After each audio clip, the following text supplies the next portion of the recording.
Hello friends, ಎಲ್ಲರಿಗೂ ನಮಸ್ಕಾರ. ಕವಿತಾ ಕಿರಣ ಲೋಕಕ್ಕೆ ನಿಮ್ಮೆಲ್ಲರಿಗೂ ಸ್ವಾಗತ. ವರಮಹಾಲಕ್ಷ್ಮಿ ಹಬ್ಬಕ್ಕೆ ನಾವು ಪೂರ್ವ ಸಿದ್ಧತೆನ ಯಾವ ರೀತಿ ತಯಾರಿ ಮಾಡ್ಕೋಬೇಕು, ಎಷ್ಟೇ ಸರಳವಾಗಿ ಈ ಹಬ್ಬವನ್ನು ಆಚರಣೆಯನ್ನು ಮಾಡ್ತೀವಿ ಅಂದರೂ ಇಷ್ಟು ವಸ್ತುಗಳು ಅತ್ಯಗತ್ಯವಾಗಿ ಬೇಕೇ ಬೇಕು ಸ್ನೇಹಿತರೆ. ಯಾವೆಲ್ಲ ವಸ್ತುಗಳು ಬೇಕು ಅನ್ನೋದನ್ನು ಈ ವಿಡಿಯೋದಲ್ಲಿ ಸಂಪೂರ್ಣವಾಗಿ ತಿಳಿಸ್ಕೊಡ್ತೀನಿ. ಅದಕ್ಕಿಂತ ಮುಂಚೆ ಯಾರಾದರೂ ನಮ್ಮ ಚಾನಲ್ನ ಸಬ್ಸ್ಕ್ರೈಬ್ ಮಾಡ್ಕೊಳ್ದಲ್ಲೇ ನೋಡ್ತಿದ್ರೆ ದಯವಿಟ್ಟು ಸಬ್ಸ್ಕ್ರೈಬ್ ಮಾಡ್ಕೊಂಡು ನೋಡಿ ಸ್ನೇಹಿತರೆ. ಬನ್ನಿ ಆಗಿದ್ರೆ ವಿಡಿಯೋನ ಶುರು ಮಾಡೋಣ. ಯಾರು ಎಷ್ಟೇ ಸಲ ಹಬ್ಬ ಮಾಡಿದ್ರು, ಎಷ್ಟೇ ವರ್ಷದಿಂದ ಹಬ್ಬ ಮಾಡಿದ್ರು, ಯಾವೆಲ್ಲ ವಸ್ತುಗಳು ಬೇಕು ಅಂತ ಎಲ್ಲರಿಗೂ ಕೂಡ ಒಂದಲ್ಲ ಒಂದ್ ರೀತಿಯ ಗೊಂದಲ ಇರುತ್ತೆ. ಎಷ್ಟೇ ವಸ್ತುಗಳನ್ನ ಹಬ್ಬಕ್ಕೆ ತರಿಸ್ಕೊಂಡ್ರು ಕೂಡ ಅಯ್ಯೋ ಇದೊಂದು ವಸ್ತು ತರಬೇಕಿತ್ತು, ನಾವು ಇದೊಂದು ವಸ್ತು ಮರ್ತೇ ಬಿಟ್ಟು ಅಂತ ಪ್ರತಿಯೊಬ್ರು ಮನ್ಸಲ್ಲೂ ಇದ್ದೇ ಇರುತ್ತೆ. ಹಾಗೇನೆ ವರ್ಷದಿಂದ ವರ್ಷಕ್ಕೆ ಹಬ್ಬನ ವಿಜೃಂಭಣೆಯಿಂದ ಮಾಡ್ಬೇಕು ಅಂತ ಪ್ರತಿಯೊಬ್ರು ಕನ್ಸಾಗಿರ್ತದೆ ಸ್ನೇಹಿತರೆ. ಹಾಗಾಗಿ ವರಮಹಾಲಕ್ಷ್ಮಿ ಹಬ್ಬನ ಎಷ್ಟೇ ಸಿಂಪಲ್ ಆಗಿ ಸರಳವಾಗಿ ಮಾಡ್ಬೇಕು ಅಂದ್ರು ಅತಿ ಮುಖ್ಯವಾಗಿ ಇವು ವಸ್ತುಗಳು ಇಷ್ಟಂತೂ ಬೇಕೇ ಬೇಕಾಗುತ್ತೆ ಸ್ನೇಹಿತರೆ. ಅಂದ್ರೆ ಫಸ್ಟ್ನೇ ವರ್ಷ ಯಾರೆಲ್ಲ ವರಮಹಾಲಕ್ಷ್ಮಿ ಹಬ್ಬವನ್ನ ಮಾಡ್ಬೇಕು ಅಂತ ಅನ್ಕೊಂಡಿರ್ತೀರೋ ಅವರಂತೂ ಕೆಲವೊಂದು ಮುಖ್ಯವಾದಂತ ವಸ್ತುಗಳನ್ನ ತಗೊಳ್ಳೇಬೇಕಾಗುತ್ತೆ.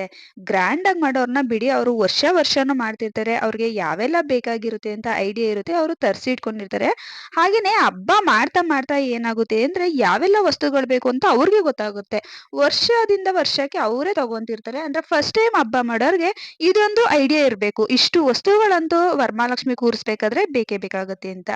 ಫಸ್ಟ್ ಟೈಮ್ ಕೂರ್ಸೋರೇ ಆಗಿರ್ಲಿ ಅಥವಾ ವರ್ಷ ಕೂರ್ಸೋರೇ ಆಗಿರ್ಲಿ, ಅವ್ರಿಗೂ ಈ ತರದ ವಿಚಾರಗಳ ತಿಳ್ಕೊಂಡ್ರೆ ಕೆಲವೊಂದು ವಸ್ತುಗಳನ್ನ ಮರ್ತಿದ್ರು ಕೂಡ ತಗೊಳ್ಳೋದಕ್ಕೆ ತುಂಬಾನೇ ಈಸಿ ಆಗುತ್ತೆ. ಯಾರಿಗೆಲ್ಲ ಈ ವಸ್ತುಗಳೆಲ್ಲ ಆಲ್ರೆಡಿ ಮನೆಯಲ್ಲಿ ಇದೆಯೋ ಅವರು ಆ ವಸ್ತುಗಳನ್ನ ಬಿಟ್ಟು ಬೇರೆ ಯಾವೆಲ್ಲ ವಸ್ತುಗಳು ನಿಮ್ಗೆ ಬೇಕು ಅನ್ಸುತ್ತೋ ಅವುಗಳನ್ನ ನೀವು ತಗೊಳ್ಳಿ. ಕನ್ಫ್ಯೂಸ್ ಮಾಡ್ಕೊಳ್ಳೋದಕ್ಕೆ ಹೋಗ್ಬೇಡಿ. ನಮ್ಮ ಮನೇಲಿ ಇವೆಲ್ಲ ವಸ್ತುಗಳು ಇವೆ, ಮತ್ತೆ ಇವುಗಳನ್ನ ತಗೋಬೇಕಂತ ಕೇಳ್ತಿರ್ತಾರೆ. ಆತರ ದಯವಿಟ್ಟು ಮಾಡೋದಕ್ಕೆ ಹೋಗಿ ಗೊಂದಲವನ್ನ ಮಾಡ್ಕೊಳ್ಳೋದಕ್ಕೆ ಹೋಗ್ಬೇಡಿ. ನಿಮ್ಮ ಮನೆಯಲ್ಲಿ ಈ ವಸ್ತುಗಳು ಆಲ್ರೆಡಿ ಇದ್ರೆ ಅವುಗಳನ್ನ ಇಟ್ಟು ನೀವು ಯಥಾ ಪ್ರಕಾರ ಯಾವ ರೀತಿ ನೀವು ವರಮಹಾಲಕ್ಷ್ಮಿಯನ್ನ ಕೂರಿಸಿ ನೀವು ಆಚರಣೆಯನ್ನ ಮಾಡ್ತಿರ್ತೀರೋ ಅದೇ ರೀತಿ ಮಾಡ್ಕೊಳ್ಳಿ.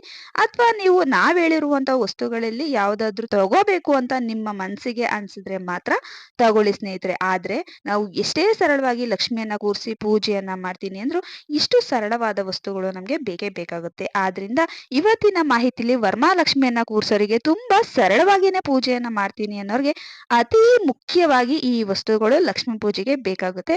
ಯಾವೆಲ್ಲ ವಸ್ತುಗಳು ಬೇಕು ಅಂತ ಇವತ್ತಿನ ಈ ಮಾಹಿತಿಲಿ ತಿಳ್ಕೊಳ್ಳೋಣ ಸ್ನೇಹಿತರೆ. ಇಂತ ಮುಂಚೆ ಯಾರೆಲ್ಲ ನಮ್ಮ ಚಾನಲ್ನ ಫಸ್ಟ್ ಟೈಮ್ ನೋಡ್ತಿದ್ರೋ ಪ್ಲೀಸ್ ರಿಕ್ವೆಸ್ಟ್ ಮಾಡ್ತಿದ್ದೀನಿ, ನಮ್ಮ ಚಾನಲ್ನ ಸಬ್ಸ್ಕ್ರೈಬ್ ಮಾಡ್ಕೊಂಡು ನೋಡಿ. ಈ ವಿಡಿಯೋ ಇಷ್ಟ ಆದ್ರೆ ನಿಮ್ಗೆ ಒಂದ್ ಲೈಕ್ ಕೊಡೋದನ್ನ ಮರಿಬೇಡಿ ಸ್ನೇಹಿತರೆ. ಬನ್ನಿ ಆಗಿದ್ರೆ ವಿಡಿಯೋನ ಶುರು ಮಾಡೋಣ. ವರಮಹಾಲಕ್ಷ್ಮಿ ಹಬ್ಬವನ್ನ ಯಾರೆಲ್ಲ ಈ ಬಾರಿ ಮೊದಲನೇ ಬಾರಿಗೆ ಆಚರಣೆಯನ್ನ ಮಾಡ್ಬೇಕು ಅಂತ ಅನ್ಕೊಂಡಿರ್ತೀರೋ ನೀವು ಒಂದು ಪೆನ್ನು ಪೇಪರ್ ತಗೊಂಡು ಈ ವಸ್ತುಗಳನ್ನೆಲ್ಲ ಲೀಸ್ಟ್ ಮಾಡಿ ಇಟ್ಕೊಂಡ್ಬಿಡಿ. ಅವಾಗ ನೀವು ಗ್ರಂಥಿ ಅಂಗಡಿಲಿ ಏನೇನ್ ತಗೋಬೇಕು ಮತ್ತೆ ಬೇರೆ ಕಡೆ ಹೋಗಿ ಏನೆಲ್ಲ ವಸ್ತುಗಳನ್ನ ತಗೋಬೇಕು ಅಂತ ನಿಮ್ಗೇನೆ ಐಡಿಯಾ ಬರುತ್ತೆ. ಮತ್ತೆ ಹಬ್ಬ ಮಾಡೋದಕ್ಕೂ ಕೂಡ ಗೊಂದಲ ಆಗಲ್ಲ. ಯಾವುದೇ ವಸ್ತುಗಳು ನಿಮ್ಗೆ ಮರೆತರೂ ಕೂಡ ಆ ಲಿಸ್ಟ್ ಅಲ್ಲಿ ಇರುತ್ತೆ, ಹೋಗಿ ಪಟ್ ಅಂತ ತಂದ್ಬಿಡ್ಬೋದು. ಎಲ್ಲಾ ವಸ್ತುಗಳು ನೀವು ಈ ತರ ಬರ್ದು ಇಟ್ಕೊಂಡು ಹಬ್ಬ ಇರೋದ್ಕಿಂತ ಮುಂಚೆನೆ ನೀವು ಮನೆಗೆ ತಂದಿಟ್ಕೊಂಡ್ಬಿಟ್ರೆ ಹಬ್ಬನ ಮಾಡೋದಕ್ಕೆ ತುಂಬಾನೇ ಈಸಿ ಆಗುತ್ತೆ. ಯಾವುದೇ ರೀತಿ ಗೊಂದಲ ಆಗಲ್ಲ ಸ್ನೇಹಿತರೆ. ಇನ್ನು ಅತಿ ಮುಖ್ಯವಾಗಿ ವರಮಹಾಲಕ್ಷ್ಮಿ ಹಬ್ಬ ಆಗ್ಲಿ ಅಥವಾ ಯಾವುದೇ ಒಂದು ಹಬ್ಬ ಆಗ್ಲಿ ಶುಭ ಕಾರ್ಯಗಳಿಗೆ ತುಂಬಾ ಮುಖ್ಯವಾಗಿ ಮೊಟ್ಟ ಮೊದಲನೇದಾಗಿ ನಾವು ಪರ್ಚೇಸ್ ಮಾಡ್ಬೇಕಾಗಿರುವಂತದ್ದು ಅರಿಶಿನ ಕುಂಕುಮ. ಇದು ಮಂಗಳ ದ್ರವ್ಯ, ಶುಭ ಸಂಕೇತ ಅಂತ ಹೇಳ್ತಾರೆ. ಹಾಗಾಗಿ ವರಮಹಾಲಕ್ಷ್ಮಿ ಹಬ್ಬಕ್ಕೆ ನೀವು ಅರಿಶಿನ ಕುಂಕುಮನ ಹೊಸದಾಗಿ ತಗೊಳ್ಳುವಂಥದ್ದು ತುಂಬಾನೇ ಒಳ್ಳೇದು. ಅದರಲ್ಲೂ ಕೂಡ ಗೋಪುರಂ ಅರಿಶಿನ ಕುಂಕುಮ ತುಂಬಾನೇ ಚೆನ್ನಾಗಿರುತ್ತೆ, ಅದನ್ನ ತಗೊಳ್ಳಿ ಸ್ನೇಹಿತರೆ. ಹಾಗೇನೆ ಮನೆಯಲ್ಲಿ ನಾವು ಮೊದಲನೇದಾಗಿ ಮನೆ ಕ್ಲೀನ್ ಮಾಡ್ಕೋಬೇಕಾದ್ರೆ ಏನೆಲ್ಲ ವಸ್ತುಗಳನ್ನ ನಾವು ಬಳಸ್ಬೇಕು ಅಂದ್ರೆ ನಾವು ಗಂಗಾ ಜಲ, ಗೋಮೂತ್ರ, ಅರಿಶಿನ ಇವೆಲ್ಲ ತಗೊಬೇಕಾಗುತ್ತೆ. ಮತ್ತೆ ಕಲ್ಲುಪ್ಪು, ಈ ವಸ್ತುಗಳನ್ನ ನಾವು ಮೊಟ್ಟ ಮೊದಲನೇದಾಗಿ ಲಕ್ಷ್ಮಿಯ ಸಾಂಕೇತಿಕವಾಗಿ ಇದನ್ನ ತಗೊಂಡ್ರೆ ತುಂಬಾನೇ ಒಳ್ಳೇದು ಸ್ನೇಹಿತರೆ. ನಾವು ಪೂಜೆಗೆ ಮತ್ತೆ ಮುತ್ತೈದರಿಗೆ ಕೊಡೋದಕ್ಕಂತ ಎಲೆ ಅಡಿಕೆನ ತಗೋಬೇಕು. ಅದನ್ನ ಇಷ್ಟೇ ತಗೋಬೇಕು ಅಂತ ಏನಿಲ್ಲ, ನಿಮ್ಗೆ ಎಷ್ಟು ಅಗತ್ಯ ಇರುತ್ತೋ ನಿಮ್ಮ ಅನುಕೂಲಕ್ಕೆ ತಕ್ಕಂತೆ ವಿಳ್ಯದೆಲೆ, ಅಡಿಕೆಯನ್ನು ಕೂಡ ನೀವು ತಗೋಬಹುದು.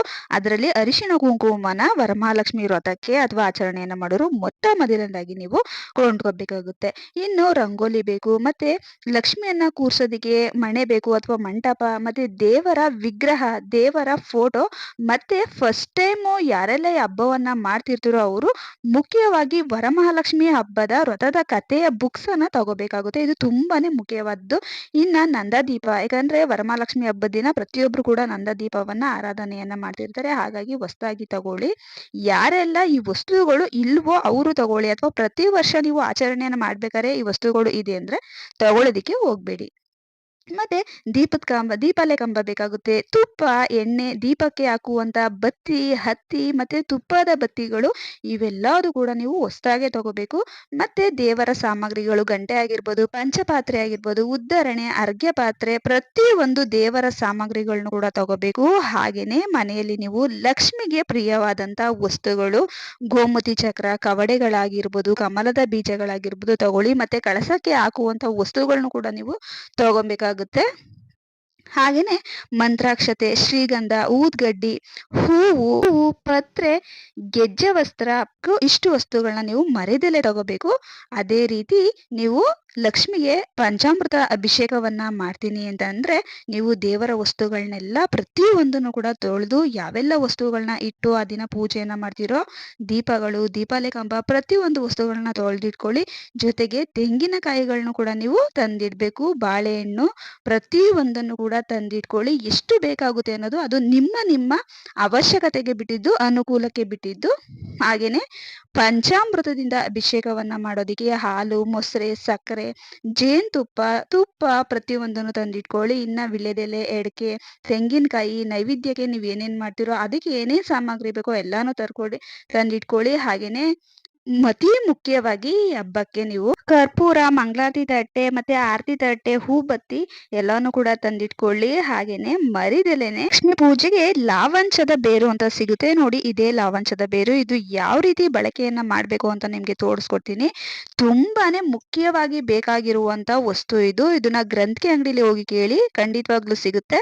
ಇದನ್ನು ಅಷ್ಟೇ ಮರಿದೆಲೆನೆ ತಗೊಬನ್ನಿ. ಇನ್ನು ಲಕ್ಷ್ಮಿಯನ್ನ ಕೂರಿಸಿ ಪೂಜೆಯನ್ನ ಮಾಡ್ತೀನಿ, ಲಕ್ಷ್ಮಿಯ ಮುಖಪದ್ಮವನ್ನ ಹಾಕಿ ಪೂಜೆಯನ್ನ ಮಾಡ್ತೀನಿ ಅನ್ನೋರು ಒಂದು ತಾಮ್ರದ ಬಿಂದಿಗೆ ಅಥವಾ ಬೆಳ್ಳಿಯ ಚೊಂಬು ಇವೆಲ್ಲ ತಗೋಬೇಕಾಗುತ್ತೆ. ಲಕ್ಷ್ಮಿ ಮುಖಪದ್ಮ ಬೇಕು. ಹಾಗೇನೆ ಲಕ್ಷ್ಮಿಗೆ ಅಲಂಕಾರಕ್ಕಾಗಿ ನಾವು ಯಾವೆಲ್ಲ ಒಡವೆಗಳನ್ನ ಬಳಸ್ತೀವಿ ಆ ಒಡವೆಗಳನ್ನ ತಗೊಳ್ಳಿ.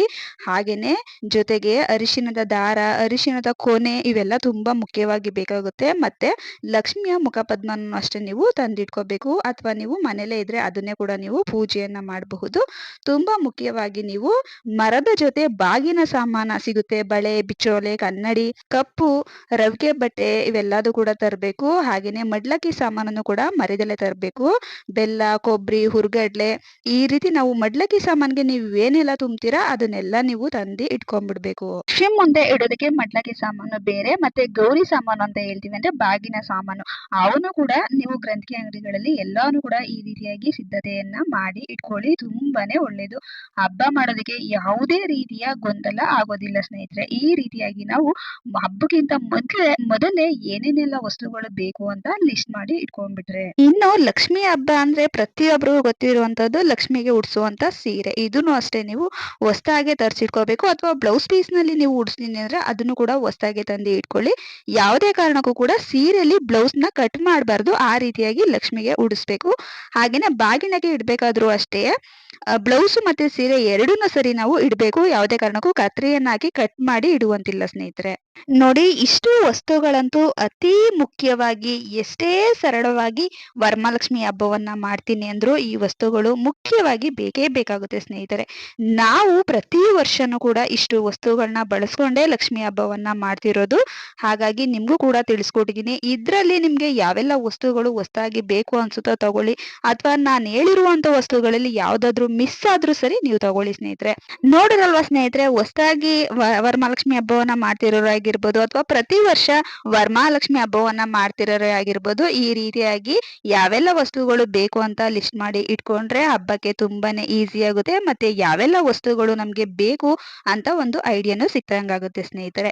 ನೋಡಿದ್ರಲ್ವಾ ಇವತ್ತಿನ ಈ ಚಿಕ್ಕ ಮಾಹಿತಿ ನಿಮ್ಗೆಲ್ಲ ಇಷ್ಟ ಆಗಿದ್ರೆ ಯಾರೆಲ್ಲ ನಮ್ಮ ಚಾನಲ್ ನ ಸಬ್ಸ್ಕ್ರೈಬ್ ಮಾಡ್ಕೊಂಡು ನೋಡಿದ್ರು, ವಿಡಿಯೋ ಇಷ್ಟ ಆದ್ರೆ ಒಂದ್ ಲೈಕ್ ಕೊಡೋದನ್ನ ಮರಿಬೇಡಿ ಸ್ನೇಹಿತರೆ. ಇದು ನಿಮ್ಗೆ ಉಪಯುಕ್ತ ಮಾಹಿತಿ ಅನ್ಸಿದ್ರೆ ಒಂದ್ 4 ಜನಕ್ಕಾದ್ರೂ ಶೇರ್ ಮಾಡಿ. ನಿಮ್ಮ ಅನಿಸಿಕೆಗಳನ್ನ ಕಮೆಂಟ್ ಮೂಲಕ ಕಮೆಂಟ್ ಮಾಡಿ ತಿಳಿಸಿ. ಮುಂದಿನ ವಿಡಿಯೋಗಳಲ್ಲಿ ಹೆಚ್ಚಿನ ಮಾಹಿತಿಯೊಂದಿಗೆ ಸಿಗ್ತೀನಿ. ಅಲ್ಲಿವರೆಗೂ ನಮ್ಮ ಚಾನಲ್ ಇರುವಂತ ಪ್ರತಿಯೊಂದು ಉಪಯುಕ್ತ ಮಾಹಿತಿನ ನೋಡ್ತೀರಿ, ನಮ್ಗೆ ಹೀಗೆ ಸಪೋರ್ಟ್ ಮಾಡ್ತೀರಿ. Thank you.